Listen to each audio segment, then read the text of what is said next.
जय हिंद दोस्तों। तो हम लोग पढ़े थे POC 3। आज का हमारा यूनिट 2 है लेक्चर 1।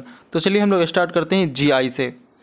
ज्योमेट्रिकल आइसोमेरिज्म इन विच restricted rotation group present. Means इसमें क्या होता है, रेस्ट्रिक्शन रोटेटेड ग्रुप प्रेजेंट होते हैं, also known as cis trans isomers. इसे हम लोग सिस ट्रांस आइसोमर्स भी कहते हैं। डिफरेंट ग्रुप अटैच, इसमें क्या होता है, डिफरेंट ग्रुप अटैच्ड होते हैं। ठीक है, this is due to restriction of rotation about double bond. इसमें क्या होता है, रेस्ट्रिक्शन होता है किसमें, तो कार्बन कार्बन डबल बॉन्ड के बीच में। हम लोग वो भी देख लेते हैं। जैसे कार्बन कार्बन डबल बॉन्ड है, sp2 हाइब्रिडाइड है, इसमें 1 sigma bond and 1 pi bond है। ठीक है, sigma bond formed by overlap of sp2 hybridized. Means sigma bond जैसे ये है ऊपर रहेगा, ये एक दूसरे से ओवरलैप है, उससे हम लोग सिग्मा बॉन्ड रहे। पाई बॉन्ड कैसे में, जैसे ये कार्बन है, ये कार्बन है, इस दोनों के बीच में जो बॉन्ड फॉर्म हुआ उसे हम लोग पाई बॉन्ड बोलेंगे। ठीक है, pi bond relax the molecules in one position. Pi bond क्या करता है, मॉलिक्यूल्स को एक पोजीशन में रखता है फिक्स करके। ठीक है, जैसे जैसे ये पेन है। ठीक है, हम लोग बचपन में जब एक पेन आता था जिसमें यहाँ पे एक होल रहता था, उसमें लोग पेन रख के और उसे हम लोग घुमाया करते थे, वो तो फ्री हो गया। लेकिन अगर इसमें डबल होल है और दोनों के बीच में हम लोग इसको रख के कस दिए, जैसे हम लोग नट कसते हैं, तो इस तरह अगर हम लोग कस दिए तो वो तो घूम नहीं पाएगा, रोटेशन नहीं दे पाएगा। तो वही होता है ज्योमेट्रिकल आइसोमेरिज्म में कि वो रोटेशन नहीं दे पाता है।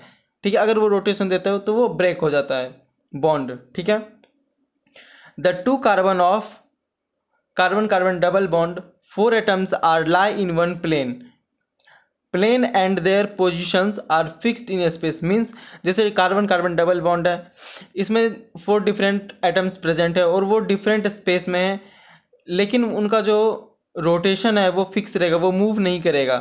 ठीक है, rotation around carbon carbon not possible because it will break the pi bond. Means इसमें रोटेशन नहीं होगा क्योंकि अगर ये रोटेशन देता है तो ये ब्रेक कर जाएगा। ठीक है, जैसे यहाँ कार्बन कार्बन डबल बॉन्ड है। ठीक है, जैसे ये हमारा सिस फॉर्म हो गया, ये ट्रांस, यहाँ पे हम लोग COH भी लगा सकते हैं। आपका जो इच्छा करे, जो ग्रुप लगाने का आप यहाँ लगा सकते हैं। The reaction of rotation about carbon carbon double bond is responsible for the geometrical isomerism in alkanes.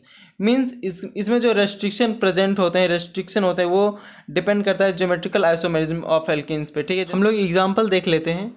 जैसे ये हमारा मैलिक एसिड है, ये सिस फॉर्म हो गया। ठीक है, ये सेम प्लेन में हो गया ग्रुप, तो ये सिस फॉर्म। डिफरेंट प्लेन में हो गया तो हमारा ट्रांसफॉर्म। तो ये मैलिक एसिड है, ये डायरेक्ट कन्वर्ट हो गया हमारा फ्यूमेरिक एसिड में। ठीक है, हमारा अगला एग्जाम्पल है सिस ब्यूटूइन। ठीक है, ये हमारा सिस ब्यूटूइन है। सिस फॉर्म एंड ट्रांसफॉर्म, इन दोनों को मिला के हमारा ज्योमेट्रिकल आइसोमर्स फॉर्म होता है। ठीक है, cis when two similar group are in same side is called cis. Cis means दो सिमिलर ग्रुप्स जो होते हैं, दो सिमिलर कंपाउंड्स होते हैं, वो हमारे सेम प्लेन में होते हैं, उसे हम लोग सिस बोलेंगे। अगर डिफरेंट प्लेन में होते हैं तो उसे हम लोग ट्रांस बोलेंगे। समझ गए हमने ये दोनों। Geometrical isomerism is a type of stereo isomerism. ठीक है, because same molecular formula and different spatial arrangement. Means geometrical isomerism हमारे क्या होते हैं, ये एक प्रकार के स्टीरियो आइसोमेरिज्म होते हैं। कैसे, तो सेम मोलिकुलर फार्मूला होते हैं और डिफरेंट स्पेशल अरेंजमेंट्स होते हैं। मीन्स हमारे जो अलग अलग एलिमेंट्स हैं, कंपाउंड्स हैं, वो हमारे डिफरेंट अरेंजमेंट में हो गए। जैसे ये हमारे ऊपर हो गए, नीचे। ठीक है, कोई हमारा वेज है, कोई हमारा डैश है। तो इस तरह हम लोग समझते हैं कि ज्योमेट्रिकल आइसोमेरिज्म होते हैं वो। ठीक है, हमारा अगला टॉपिक है प्रॉपर्टीज ऑफ ज्योमेट्रिकल आइसोमेरिज्म। तो चलिए हम लोग इसे सबसे पहले समझते हैं, फिजिकल प्रॉपर्टीज़ क्या होता है। When two charge species are placed in certain distance, जब दो चार्ज मॉलिक्यूल्स या सब्सटेंस प्रेजेंट होते हैं डिफरेंट स्ट्रेन में। ठीक है, then effect of this generate of dipole. इसके जो इफेक्ट होते हैं वो डायपोल को जनरेट करते हैं। It have magnitude and direction. Dipole के पास क्या होता है, मैग्नीट्यूड एंड डायरेक्शन होते हैं। ठीक है, यहाँ पे लिखा हुआ है, जैसे हमारा एग्जाम्पल है, ये लिखा हुआ है percentage of S character is directly proportional to electronegativity. ठीक है, sp3 का जो परसेंटेज ऑफ S कैरेक्टर वो 25% होता है। sp2 का जो परसेंटेज S कैरेक्टर वो 33 होता है। sp1 का जो परसेंटेज S कैरेक्टर होता है वो 50% होता है। तो चलिए हम लोग एग्जाम्पल देख लेते हैं, ठीक है। तो हम लोग पढ़े थे कि percentage of S character is directly proportional to electronegativity, ठीक है। मीन्स अगर हमारा परसेंटेज ऑफ एस कैरेक्टर बढ़ेगा इलेक्ट्रोनेगेटिविटी भी बढ़ेगा, ठीक है। जैसे ये हमारा कार्बन है, इसका जो इलेक्ट्रोनेगेटिविटी है वो ज़्यादा है इसके कारण, तो इसका जो डायपोल मोमेंट है वो होगा, डायपोल मोमेंट होगा वो इसके तरफ झुकेगा। इसका डायपोल मोमेंट कार्बन हाइड्रोजन, तो ये कार्बन के तरफ, इस दोनों में इसका ज़्यादा तो इसके तरफ होगा, इसमें क्या होगा कि हाइड्रोजन की तरफ होगा डायपोल मोमेंट, ठीक है। मीन्स इसका जो मैग्नीट्यूड होगा या इसका जो हम लोग का रिजल्टेंट निकलेगा वो हमारा नॉट इक्वल्स टू ज़ीरो होगा, ठीक है। हम लोग पहले भी पढ़ चुके हैं कि सिस और ट्रांस के बीच में डायपोल मोमेंट जो होता है वो सिस का नॉट इक्वल्स टू ज़ीरो होता है एंड ट्रांस का इक्वल्स टू ज़ीरो होता है, ठीक है। इसमें क्या होगा कि इसका जो डायपोल मोमेंट है वो इस तरफ आएगा कार्बन की तरफ, इसका डायपोल मोमेंट निकल जाएगा, इसका इस तरफ जाएगा, इसका निकल जाएगा, तो मीन्स कैंसिल हो गया, तो ये डायपोल मोमेंट इसका जीरो हो गया। इसलिए लेस स्टेबल या स्टेबल हम लोग इसके बारे में पढ़े हैं, ठीक है। हम लोग एक्सेप्शन केस देखते हैं जिसमें कि हम लोग सबसे पहले पढ़े हैं कि सिस का जो होता है वो डायपोल मोमेंट ज़्यादा होता है, लेकिन इस केस में क्या है कि ट्रांस का डायपोल मोमेंट ज़्यादा है, पर कैसे है तो वो हम लोग देखते हैं। जैसे ये हमारा सिस फॉर्म है, मीन्स यहाँ पर क्या है कि जो बल्कि ग्रुप्स हैं वो हमारे एक प्लेन में प्रेजेंट है, पर यहाँ जो बल्कि ग्रुप्स है वो डिफरेंट प्लेन में। मीन्स यहाँ पे भी क्या होगा कि डायपोल मोमेंट इसके तरफ होगा क्योंकि इसका इलेक्ट्रोनेगेटिविटी ज़्यादा है, इसका भी इस तरफ, इसका इस तरफ एंड इसका इस तरफ रहेगा, ठीक है।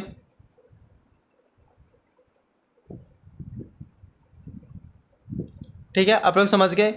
तो इसमें इसका क्या होगा कि n equals to does not equals to zero होगा, ठीक है। इसमें क्या होगा, सारा कैंसिल हो जाएगा ट्रांसफॉर्म में, ठीक है। तो अगर हम इसको mu equals to mu one मानते हैं, इसको अगर mu equals to mu two मानते हैं, तो इसका क्या हो गया, डायपोल मोमेंट इसका ज़्यादा हो गया इस फॉर्म में। इसलिए हम लोग एक एक्सेप्शन केस है, ठीक है, जिसमें कि डिफरेंट ग्रुप प्रेजेंट होते हैं, ठीक है।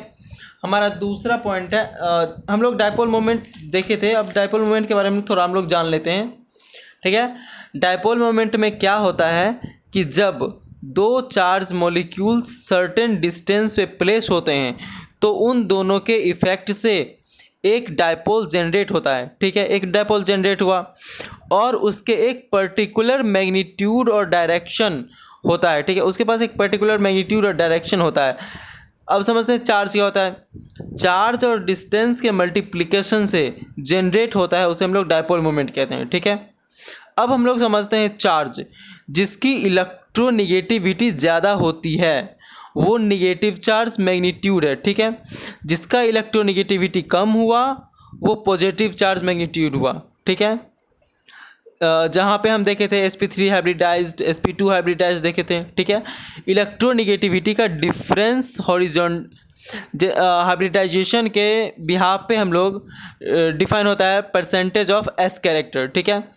इसमें तो ये डायरेक्टली प्रोपोर्शनल होता है इलेक्ट्रोनेगेटिविटी के, ठीक है। sp3 में क्या होता है कि परसेंटेज ऑफ एस कैरेक्टर 25% होते हैं एंड sp2 में percentage of S character is 33% and sp1 में percentage of S character is 50% होते हैं, ठीक है।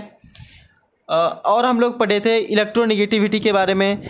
जो हमारा सिस फॉर्म था वो equals to zero and trans form था वो एक्सेप्शन केस में इक्वल्स टू ज़ीरो था, ठीक है।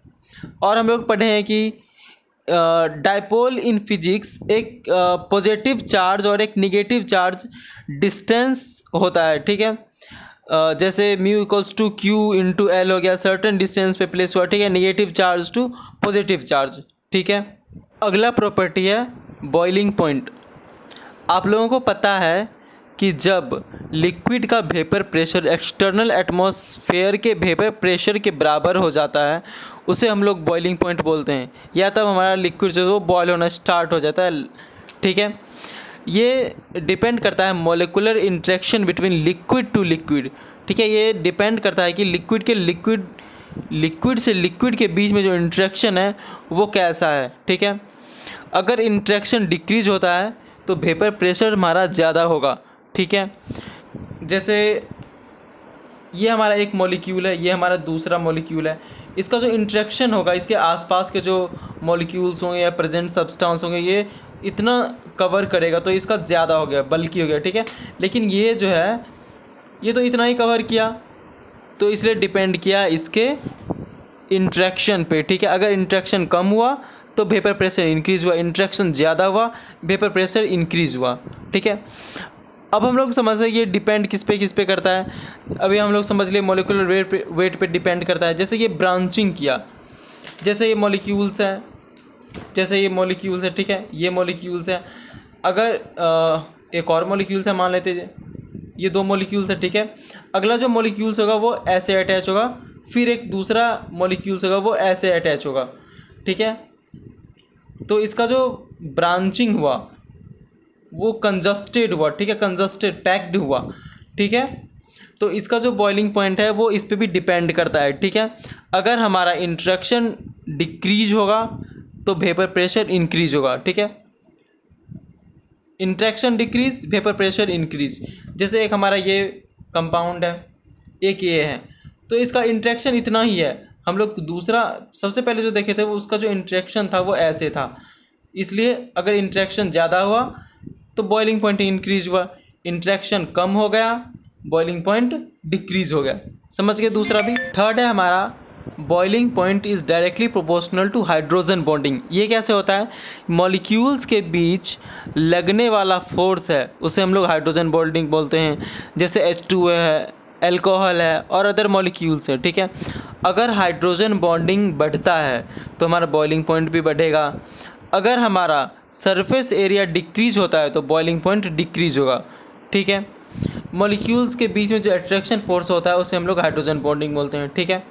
लास्ट है हमारा डाइपोल मोमेंट। ये क्या होता है, जैसे हम लोग पढ़े थे सिस ब्यूटेन पढ़े थे, तो इसमें तो जैसे dipole moment of cis butane is increased than trans, ठीक है। डाइपोल मोमेंट जो होता है सिस का वो ग्रेटर देन होता है ट्रांस के, ठीक है। Boiling point of cis is greater than trans. समझ गए। Next properties, melting point.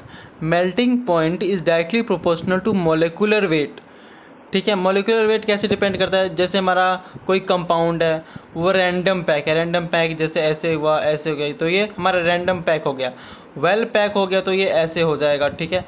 ये हमारा वेल पैक्ड हो गया, ठीक है। डिपेंड ऑन पैकिंग इवन और ऑड, ठीक है। ये डिपेंड करता है पैकेजिंग पे, ठीक है। इसमें क्या होता है कि हमारा मेल्टिंग पॉइंट जो है वो सिस ग्रेटर देन ट्रांस होता है, ठीक है। अब हम लोग स्टेबिलिटी समझते हैं। अगर हमारा सिमिट्री इंक्रीज होता है तो पैकेजिंग इंक्रीज होगा, अगर पैकेजिंग इंक्रीज होता है स्टेबिलिटी इंक्रीज होगा, अगर स्टेबिलिटी इंक्रीज होगा तो डाइपोल मोमेंट डिक्रीज हो जाएगा, अगर डाइपोल मोमेंट डिक्रीज होगा तो स्टेबिलिटी इंक्रीज हो जाएगा। समझ गए स्टेबिलिटी हम लोग। अब देखते हैं stability of cis is less than trans, means stability of cis जो होगा वो हमारे ट्रांस से ज़्यादा होगा। समझिए। अगला प्रॉपर्टी है सॉलिबिलिटी। लाइक डिजॉल्व्स, लाइक हम लोग तो पहले से ही पढ़ते आ रहे हैं, like dissolves, like polar dissolves in polar, non polar dissolves in non polar, ठीक है। Dipole equals to 0 is non polar, dipole greater than 0 is known as polar, जैसे 1 2 3, ठीक है। जैसे अगर 1 से जैसे 1 है ये हमारा 2 है, तो हमारा जो डाइपोल वो जो होगा वो 1 का ग्रेटर होगा 2 से, जैसे 2 3 है तो 2 का ग्रेटर होगा 3 से। लेकिन 2 और 5 में देखें तो ग्रेटर होगा, 2 का ग्रेटर नहीं होगा, 5 से जो नीचे का होगा उसका ग्रेटर होगा, ठीक है।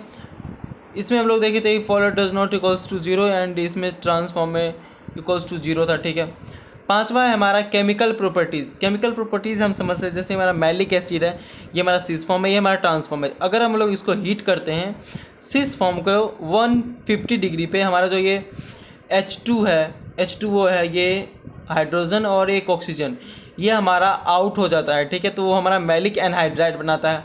अगर हम लोग ट्रांसफॉर्म को हीट करते हैं हमारा कोई रिएक्शन शो नहीं करता है, क्योंकि ये अलग अलग पोर्शन पे हैं, अलग अलग साइड पे हैं, तो हमारा कुछ होता ही नहीं है इसमें, ठीक है। तो यही हमारा केमिकल प्रॉपर्टीज़।